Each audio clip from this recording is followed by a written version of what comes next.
ఓం నమో నారాయణ ఓం నమో నారాయణ ఓం నమో నారాయణ ఓం నమో నారాయణ.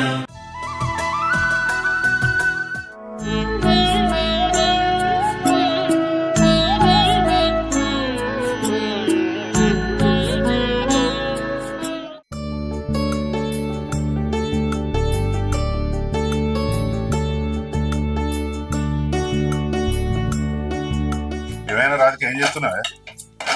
వంట చేస్తున్నానండి. ఇంట్లోనే ఉంటావు కానీ ఇంతసేపు వంట ఆకలి కాబట్టి అందుకే పొద్దుగల టిఫిన్ చేయమని చెప్తా. అట్లా కూసో, ఇట్లా చేసి పెడతా. ఆ నువ్వు చేసి పెట్టినట్టే ఉన్నది, నేను తిన్నట్టే ఉన్నది. అగో ముసలాయన వచ్చినట్టున్నాడు. నీకు గివ్ అయితే మంచి గినత్తాయి. లేకుంటే ఏందండి, మనకున్న దాంట్లో బుక్కేడంత వాళ్ళకి పెడితే మనకే కదనండి పుణ్యం. పుణ్యం మారుతుంది కానీ నేను అడుగుతూనే వంటనే కాలేదంటున్నావు. ఆ పెద్ద మనిషికి ఏం పెడతావు? నాకు ముందే తెలుసండి, పెద్ద అయిన రోజు లాగానే ఈ రోజు కూడా వస్తాడని. అందుకే మేము తినక ముందే పొద్దున్నే హాట్ బాక్స్ లో ఇడ్లీలు తీసి పెట్టుంచాను ఆయనకి.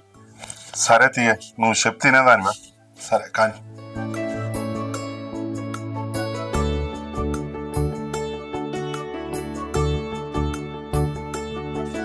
భవతి భిక్షాం దేహి.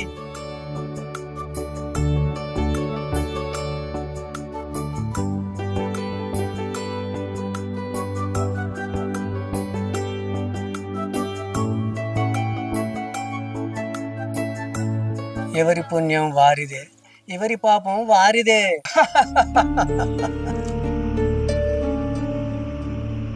ఈ ముసలాయనకు ప్రతిరోజు అన్నం పెడుతున్నా కదా నేను. ప్రతిసారి వచ్చినప్పుడల్లా ఎవరి పాపం వారిది, ఎవరి పుణ్యం వారిది అనుకుంటా పోతాండి. ఏంది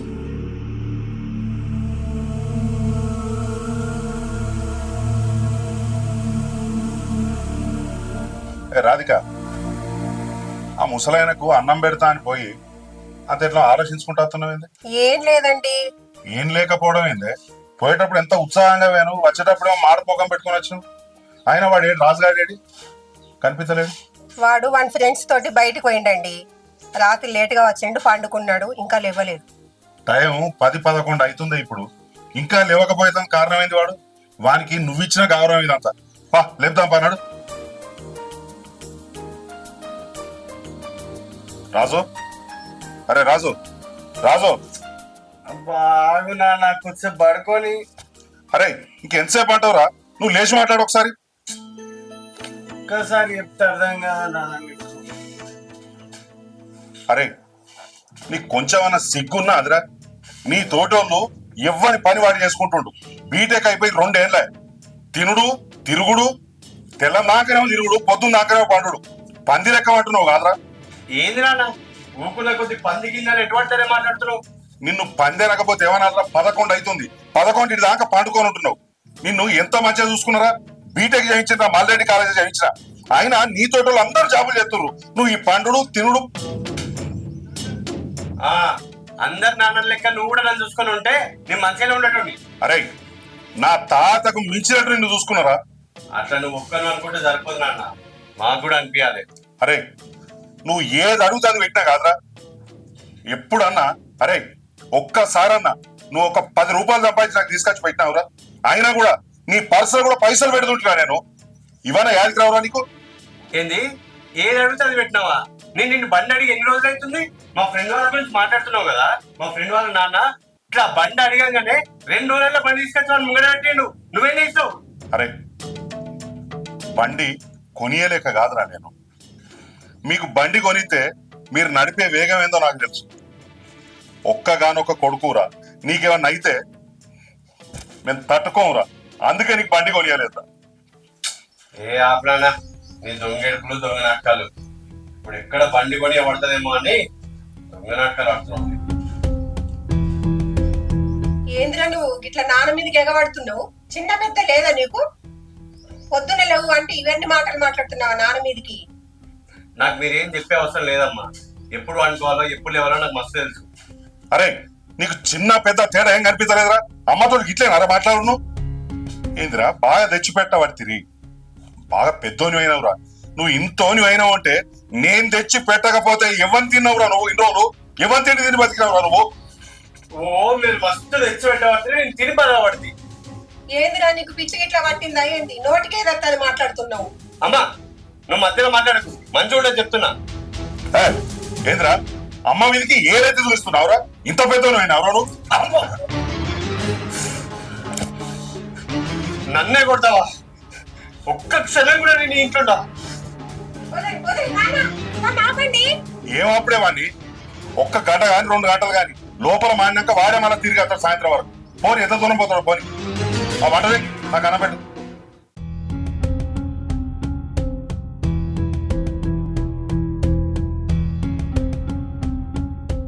మహేష్ అన్న, మహేష్ అన్న.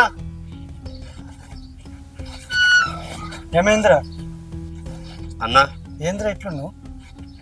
ఏం లేదన్నా, ఒక చిన్న సాయం అన్న. ఏంటిదిరా? నేను ఇంట్లోకి వెళ్ళి వచ్చేసిన అన్న. ఒక్క 2 రోజులు మీ ఇంట్లో ఉంటా అన్న. అబ్బా అద్దురా, ఎందుకు రాయన ఇంట్లో ఉంటాడు? అదేందన్నా అట్లా మాట్లాడుతావు? మొన్ననే నీకు 10,000 అవసరం అంటే మా నాన్నతోటి గొడవ పెట్టుకొని మరీ నీకు తెచ్చేసాయి అన్న. ఇప్పుడేందన్నా ఇట్లా మాట్లాడుతున్నావు? అరే నువ్వు పైసలు ఇచ్చినావు, ఇవ్వలేదని నేను అంటలేదు. కానీ ఇప్పుడు నిన్ను ఇంట్లో ఉంచుకునే పరిస్థితి నాకు లేదు. నిన్ను ఉంచుకుంటే నన్ను ఇంట్లోకి వెళ్ళగొడుతుంది అన్న. అది కాదని ఒక్కసారి ఆలోచించన్నా.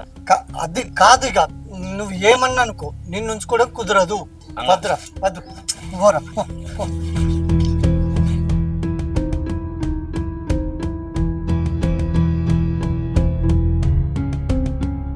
అంకుల్ కిరణ్ ఉన్నాడా? కిరణ్ మన ఉడకపోయి రాత్రి దాకా తాగేసిన తాగా మళ్ళీ చూసుకోపోదానికి వచ్చిన మళ్ళీ తాగడానికి వచ్చిరా?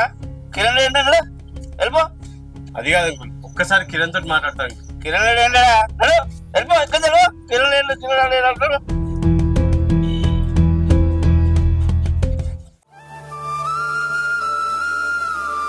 ఏమండి, సాయంత్రం వరకు వాడి ఇంటికి వస్తాడంటే వాడి ఇంట్లోకి వెళ్ళి పోయి 10 రోజులు అవుతుందండి. నాకు అన్నం తినబుద్ధి అయితే లేదండి వాడిని చూడంతే. మీ పంతాలు పట్టింపులు పక్కకు పెట్టి వాడిని కొంచెం తీసుకురండి. నేనెందుకు తీసుకురానే? నా మనసులో ఏం లేదనుకుంటున్నావా? నువ్వేమో పైకి అంటున్నావు, నేను పైకి అంటలేను. సరే, నాకు తెలిసిన వాళ్ళతోటి నేను వెతికిపిస్తా. ఆ ముసలాయన వచ్చిండే, మనమా తింటలేము, కనీసం ఆ ముసలాయన కన్నా ఏమైనా పెట్టుకో.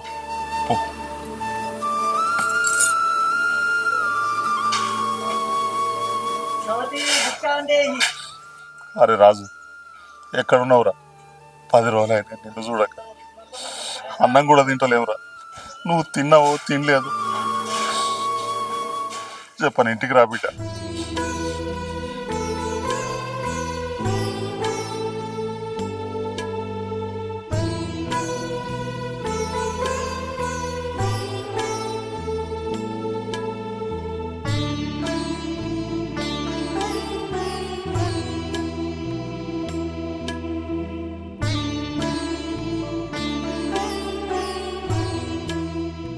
ఎవరి పాపం వారిదే, ఎవరి పుణ్యం వారిదే.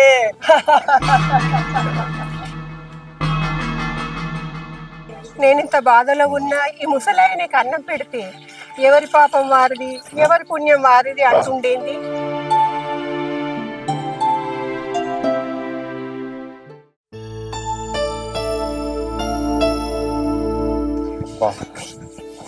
ఆకలి అవుతుంది, 2 రోజులు అవుతుంది అన్నం తినక.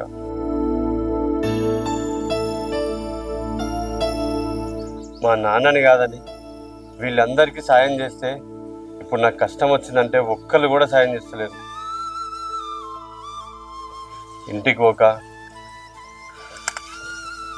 అయినా ఇప్పుడు ఏ ముఖం పెట్టుకొని నేను ఇంటికోవాలి? వద్దు, ఎంత కష్టం వచ్చినా ఇంటికైతే పోను.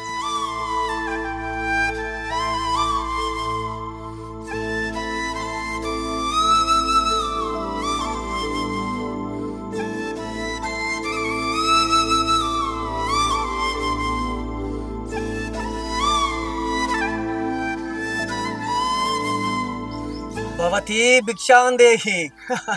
అరే, ఈ ముసలోడు మళ్ళీ వచ్చినట్టున్నాడు కదా. మేము తిన్నా తినకున్నా ప్రతిరోజు ఈ ముసలోనికి అన్నం పెడుతున్నా. కానీ వీడు అన్నం తీసుకొని రోజు ఒక శాపనార్థం పెట్టుకుంటూ పోతుండు. వీడి శాపనార్థాల వల్లనే కావచ్చు మా ఆయన అనవసరంగా నా కొడుకును కొట్టిండు. నా కొడుకు లేక 10 రోజుల ఈ ముసలోని క్షమించొద్దు. మళ్ళొచ్చిండు కదా, ఈ రోజు వీని పీడ ఎట్లయినా విరగడ చేసుకుంటా. వీనికి అన్నంలా విషం కలిపి చంపుతా. అట్లా నా కొడుకు నా దగ్గరికి అత్తాడు కావచ్చు.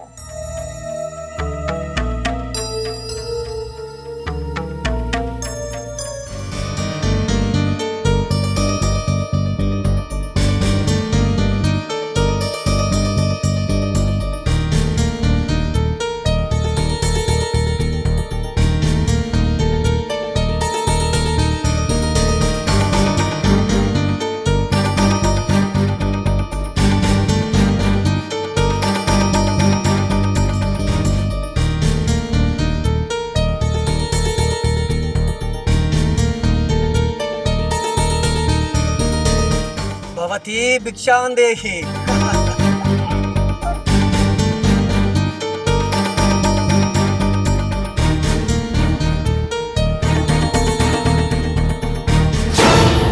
ఎవరి పాపం వారిదే, ఎవరి పుణ్యం వారిదే.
ఆకలా? ఆకలి ఆకలా? ఆకలి అమ్మా.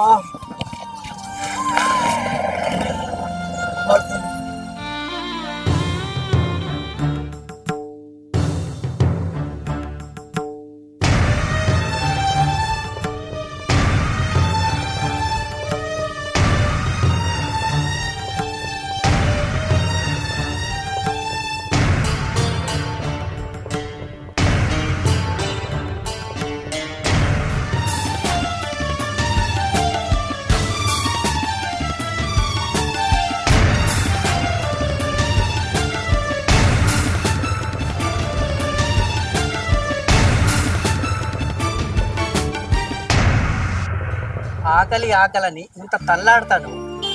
అక్కడ మీ అమ్మ నాన్న నీకోసం ఎంత తల్లిడిల్లిపోతాలో ఒకసారి ఆలోచించడం బిడ్డ. ఇంటిదారి పట్టు బిడ్డ. ఎవరి పాపం వారిదే, ఎవరి పుణ్యం వారిదే.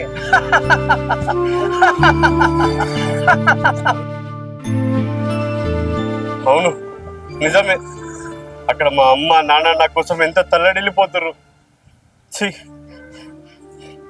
ఏదేమైనా సరే నేను నా తల్లిదండ్రుల దగ్గరికే పోతాను.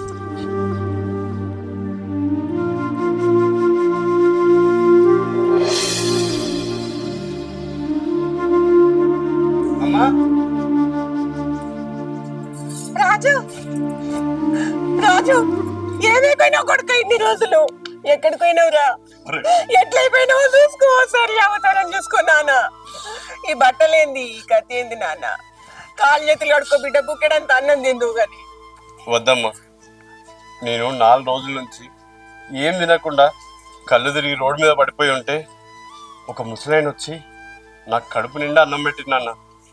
ఆయన చివరిగా పోయేటప్పుడు ఒక మాట చెప్పిండు, ఎవరి పుణ్యం వారిదే, ఎవరి పాపం వారిదే అన్నాడు. అంతే, ఆ తర్వాత మాయమైపోయింది నాన్న. అయ్యో నాయనా, బాబు నేనెంత తప్పు చేశానండి? నువ్వేం తప్పు చేసినావే? ఆయన ఎవరో కాదండి, రోజు మన ఇంటికి వచ్చే బిచ్చగాడేనండి. రోజు అతను వచ్చినప్పుడల్లా ఎవరి పాపం వారిదే, ఎవరి పుణ్యం వారిదే అంటూ ఉంటే మనకేదో శాపనార్థాలు పెడుతున్నాడు అనుకొని ఈ రోజు అన్నంలో అతనికి విషయం కలిపానండి. కానీ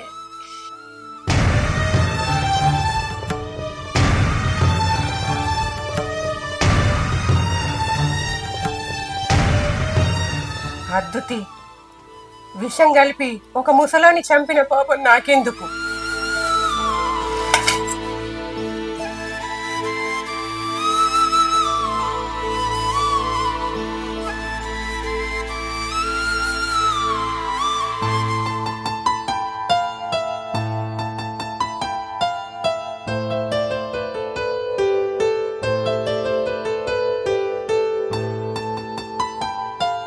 ఎవరి పాపం వారిదే, ఎవరి పుణ్యం వారిదే. ఆ ముసలాయనను చంపిన పాపం నాకెందుకని ఆ విషం కలిపిన అన్నం తీసేసి వేరే అన్నం వేశానండి. ఈ రోజు అలా చేయకపోతే మన రాజు మనకు దక్కేవాడు కాడండి. ఎంత పని చేసినాను, ఎంత పని చేసినావు. ఆయన మన కళ్ళు తెరిపించడానికి వచ్చిన ఆ పరమేశ్వరుడేనే. ఆయన చెప్పినట్టు ఎవ్వరి పాపం వాళ్ళ దగ్గరనే, ఎవ్వరి పుణ్యం వాళ్ళ దగ్గర. ఒకవేళ ఆ విషం కలిపిన అన్నం గాని ఆ ముసలైనకి వేస్తే ఆ అన్నం ఇవాళ నా కొడుకు పెడితే నా కొడుకు నాకు లేకుండా అవుతుండే. ఎవరి పాపం వారి కాడ అన్నట్టే ఉంటుండే. అందుకనే ఎవరు చేసిన పుణ్యం వాళ్ళ దగ్గరనే, ఎవరు చేసిన పాపం వాళ్ళ దగ్గర. ఆ పరమేశ్వరుడే మన కళ్ళు తెరిపించింది. అంతా ఈశ్వరీత్య. హర హర మహాదేవ శంభో శంకర. హర హర మహాదేవ శంభో శంకర.